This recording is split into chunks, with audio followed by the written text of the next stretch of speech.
आजचा आपला बेत आहे भरलेले दोडक्याची चमचमीत लतपतीत छान चवदार भाजी भाकरी।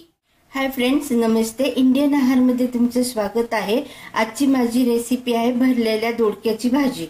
ती टिफिन साठी म्हणा किंवा रोजच्या नेहमी करण्यासाठी पण मी तुम्हाला दाखवत आहे। मीडियम आकाराचा दोडका आहे जो मी छिलून थोडी थोडी सालं काढली आणि मध्ये असे त्याचे काप करून घेतलेले आहेत। त्यासाठी आता मी वाटण करतेय। कोथिंबीर, हिरवी मिरची, लसूण, आलं आणि ओल्या खोबऱ्याचे थोडेसे काप आहेत।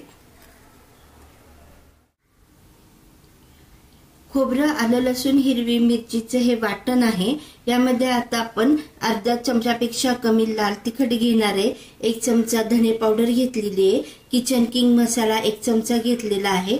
1 चमचा घेतलेला आहे हे मी बनवलेला गुडा मसाला आहे। त्याचप्रमाणे मीठ घेतलेलं आहे थोडं चवीपुरतं।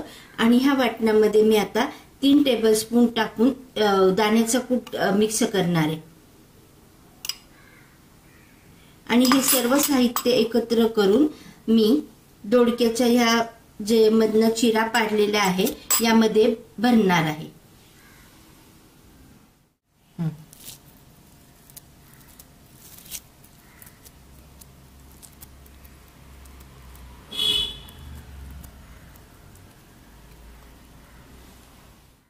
कढईमध्ये तेल गरम करायला ठेवलेले 1 मोठा चमचा तेल गरम होते। त्यामध्ये आता आपण थोडीशी मोहरी टाकणार आहोत। मोहरी गॅस थोडा मोठाच आहे आणि त्यामध्ये टाकणार आहोत थोडी हळद,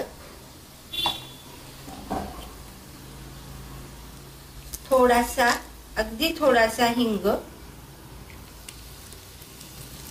त्याचबरोबर आपण टाकूयात ही जी दोडकी आहे ती भरलेली।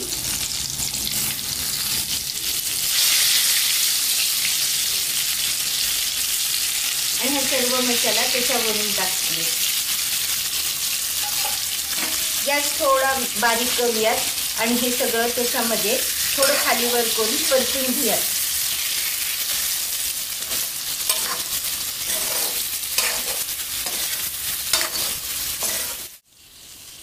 हे 2 मिनिटं दोडका आणि मसाला परतून घेतलाय। त्या परतल्यावरती मी 2 मिनिटं झाकण ठेवणार आहे याच्यावरती।